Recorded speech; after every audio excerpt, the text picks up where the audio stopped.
Good afternoon, ladies and gentlemen. Thank you for coming at a very short notice to this event. We made this event open to students, but mostly targeted to students from Africa and especially Nigerian students, which I think in the majority they are here at the university, if I'm not mistaken. My name is Pavlos Pavlou. I'm the Vice President for Enrollment and Development here at the university. And together with my colleagues, Alina, Andrea, and Maya, we are the reason why some of you are here. So if you want to blame someone, then this is the team. Okay. As a university, you know that we have been promoting University of Nicosia Cyprus-based education for a number of years in different countries. Cautiously, we are making efforts in the different countries where we promote the university as an option to students, as an option for European education to students. We want to be part of what we do. So it's not a matter of going to a country, doing promotions, doing seminars, and then convincing students in order to come. But we would like to set up structures and have partnerships where students can feel that we are part of the community where we are. And definitely, it's one part of being there in Africa and being there in Nigeria in particular. So part of the belonging, part of this belonging in the community where we do promoting the university and recruiting, part of this being part of the society is to actually give something back to what we get from you of being here, you know, the happiness of you being here, the involvement in you being here. Now, moving on to the theme of the day as well. Nigeria is definitely represented here in big numbers of students, and there is a lot of interest from other students, thanks to you that you're posting your experiences, and other people want to explore Cyprus as a destination. Getting to the theme of what we do today, Nigeria as a footballing nation. I think, in a sense, and my colleague at the back, Professor Nikos Kartakoulis, he takes part as an expert in FIFA, and most of the studies, I think, Nico, that come out is that Nigeria would be definitely the footballing nation, something that would actually go beyond what happened in 1996 with the Olympic Games. Nigeria is on the world scene. So there's a lot of interest about football and sports in general in Nigeria. And this is where we see ourselves in being part of this activity. There are many talents and talent agents and talent academies, football and talent academies in Nigeria, where they do scout the different states, the different villages for talents. Now, our proposition onto that is that as a university, we are going to be hosting these talents. We are going to be hosting these talents under something which we are going to be branding as University of Nicosia Unique Football Development Academy. So students, talents, footballers in Nigeria would be having a home here, as you do, but will have also the opportunity of playing professionally with coaches, being placed in teams here in Cyprus so they can develop and explode their talent. So this is something that has not been done before. Usually you have academies that will help students up to high school, but then linking it into university has not been done. In a sense, it has not been done, but it has been thought of for some of the progressive, some of the more entrepreneurship states in Nigeria. This novel thinking has been done before. As a matter of thinking, now is the time to actually materialize this. One example is one state in Nigeria, Sokoto State, that we're honored to have Honorable Commissioner Faruk Yabo here with us. The thinking and some of this has been done before. So without me getting into the detail and explaining what has been going on in Sokoto State as an innovative way of linking this training, identification of training talents in footballs and linking it to academia and what it can be done further in the whole of Nigeria. I will introduce to you our guest today, or one of our guests today, because you are here for another guest as well. So one of our guests today, Honorable Faruk Malami Yabo. He is the Commissioner for Local Government and Community Development in Sokoto State, the Federal Republic of Nigeria, since 2012. He has also been Commissioner of Finance in the same state from 2007 to 2012. Honorable Commissioner is a graduate of Public Administration for Bayero University in Kano, and he holds a master's degree in Public Administration from the same university. He also attended not very well-known university, a small university called Harvard University, the Kennedy School of Government for postgraduate programs in public financial management, and was at the University of Manchester Business School, where he studied international public sector accounting standards. His professional membership includes the Charter of Public Accountants, Charter of National Accountants, Fellow Institute of Economics, member of Charter Institute of Taxation in Nigeria. He recently received a National Honors Member of the Order of the Federal Republic by the President of Nigeria, Dr. Goodluck Jonathan. He's also received a resolution of recognition by State of Georgia, Parliament in Atlanta, in the USA, and the honorary citizenship of the State of Georgia in the United States by the Governor Nathal Deal. He also received, he also is a recipient of the USAID by the Millennium Development Goals, recognized for his revolutionary policy in maternal and child health care programs. And a lot of those programs he's heading in Sokoto State. He also initiated an empowerment program using soccer for the youth in Sokoto, as I was saying before, in collaboration with ex-Nigeria International, the guy that we will be meeting later, Tijani Babangida, which eventually crystallized to Spora Academy.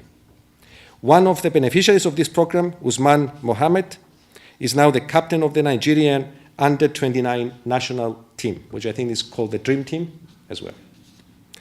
He, along with some famous ex-England international, John Fashanu, and the former director of marketing of CNN International, Edward Bowden, founded the Millennium Sports Foundation to support the less privileged kids in Africa to excel in choosing their sports career. So this is the connection based on the experiences of what has been done with what we are trying to do, what I explained earlier, what we are trying to do here.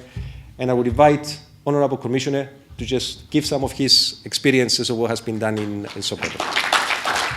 Good afternoon. I must say that I'm not the celebrity today. Very soon the celebrity will be unveiled. But I would like you as Africans and as Nigerians to join me in commending this noble initiative of the University of Nicosia. The University of Nicosia got into Africa or Nigeria, I will say, just a few years back, and they are already giving back. This is something that we must thank you for, Dr. Pablos, the president of the university, and the vice president on community relations, and everyone here for believing in Africa and for giving back before you have even gotten to your target. I am here to share with you what the university and what some of us in Nigeria are trying to do with the university in order to bring potential students who have talents in other areas, but perhaps maybe coming from less privileged families are not able to get enrolled in schools and have their professional career beyond where they find themselves. This is a novel, I must say, idea. This is a novel concept, and it has received our blessings, and it has also received the blessing of those that are interested in moving society and societies forward.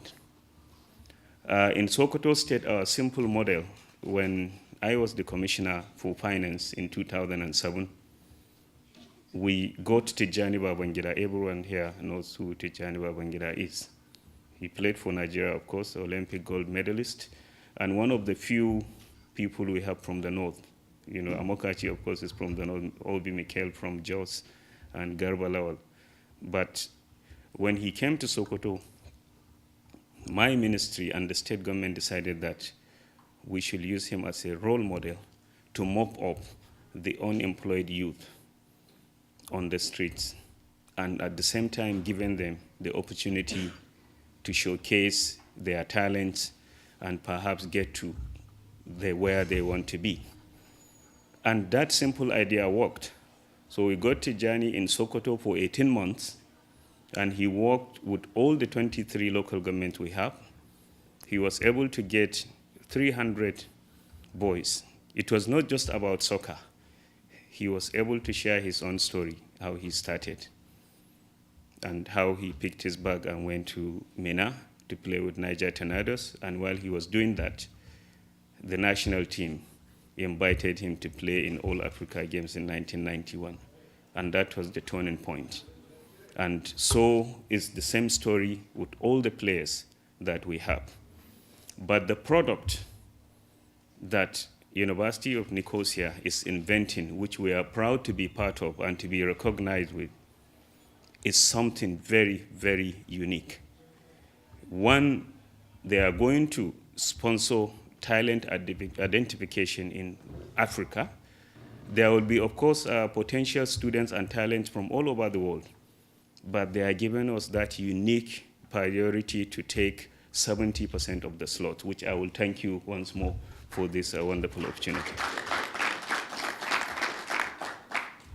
There are three different scenarios that soccer academies operate. One, you have the clubs like Real Madrid, you have Ajax, you have Arsenal Soccer Academy. These institutions, what they simply do is they get the talents, take them to their own soccer academy, and then they build them as potential members of their first team.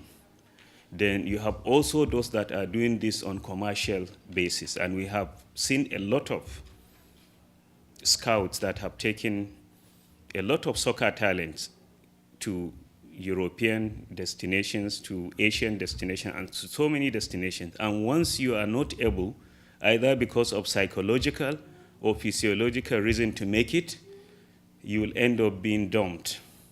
So this is what University of Nicosia is collaborating with us to reverse. They are going to identify young boys in the beginning, and their next plan is, of course, to form a women's soccer team or a girls' soccer team that have finished high school. So they will give them admission with the consent of their parents on sports management or science, and they will bring them here. They will bring them here.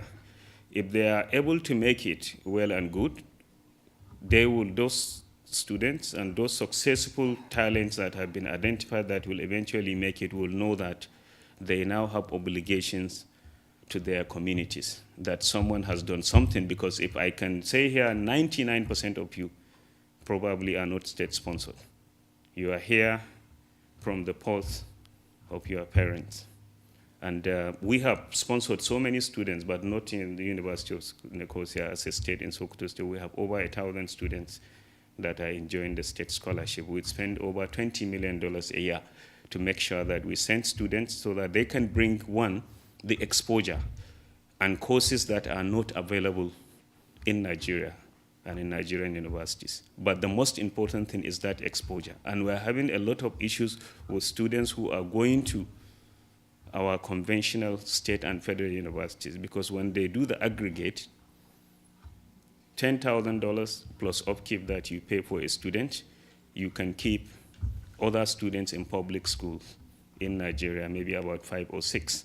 So you have that, but you always have to tell people that people must go out to learn best practices. People must go out to see other opportunities. People must go out to bring back those good values. So it's not everybody that has to come out. But if you have just 0.5% that bring back this exposure, I think our country and our continent will be better. We have got the present Minister of Finance, Okonjo Iweala. She got an incredible international exposure in terms of public financial management. She was at the World Bank for many years, and she got to the position of MD. She was almost selected as the president of the World Bank.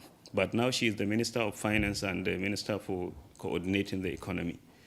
And she's bringing that best practice back to the country. We have got Aganga, we have got Dr. Mansour, we have got Dr. Pate from Bauchi. All these people, because they have worked with international organizations, they are bringing back their valuable experiences, which is what Africa needs at the moment to continue. So I will say that we will continue to thank you, and Nigeria, and particularly Sokoto State, will be very happy to subscribe to this. And we believe other African countries should benefit, like Ghana, Cote d'Ivoire, Kenya, Cape Verde, from this scheme. But take it from me, we will continue to give you all the support you need, and we'll make sure that, because these people have done very well, have represented our country and our continent very well, that is the incentive that is driving the university. So I'm still urging you to continue to be good ambassadors of Nigeria and our continent, because Nigeria does not have an embassy. But very soon, for this strategic collaboration that the educational sector is having with University of Nicosia, our government, I'm sure, will very soon establish some bilateral link. My final note is Martin Luther, because of the few incidents that happened just 2 weeks ago with Chelsea player, is that people should be judged not by the color of their skin, but by the content and the quality of their character. And this is what Cyprus stands for. This is what University of Nicosia stands for. And this is what the soccer fans should stand for. And this is what the rest of the world should stand for. Thank you very much. Thank you. We actually came to establish collaborations with the University of Nicosia, which we've started doing since 2013. As Commissioner, Ministry for Local Government and Community Development in Sokoto State, Nigeria, I brought some municipality chairmen, and the university organized that study tour. And we also visited the mayor of Nicosia, Troblos municipality, ministers, and so on. So that has encouraged us. Then apart from that, University of Nicosia has established a recruitment center in Nigeria, and a lot of Nigerian and African students are showing significant interest. One, because of the English factor. Two, is a European Union accreditation. But what we are celebrating today is something very, very unique. And we are very proud to be associated and recognized with this noble objective. This is the first time a structure like this is coming on stream, which is a dual career pursuit. So you have people and you have children who are very, very talented in different sports fields. But because their parents will always insist they have to get the degree or they have to go to school, so you lose those talents. So this non-for-profit initiative by the University of Nicosia is something very, very unique that will support the African, talents who, when they are coming as students, that will get some sort of degree or diploma, even if they are not able to make it professionally. Two, if they are, then they know that it's a community-supported initiative, so they have obligations and responsibilities to other less privileged children. And from what I'm seeing, they are putting a lot of emphasis on talents that are coming from less privileged societies, which is very, very good. And the fact that they have also decided that Africa will be part of the initial sports that that are going to be made available. So we are very grateful for that, and we are going to give them as a government and as individuals all the support for this program to succeed. What will take us is going to be a very, very not only ambitious program, but something that will make somebody feel happy that he has done something that is morally good, because if you combine professionalism, sports professionalism with education. This is the missing link. And even FIFA knows that. You know, a lot of people, you have different segments of people, you know, running, or organizations running soccer academy. But the off-takers, if you are not going to be there to make it to a club, then you have your degree or you have your certificate, so that can, you know, prepare you for other endeavors. Yes. Thank you.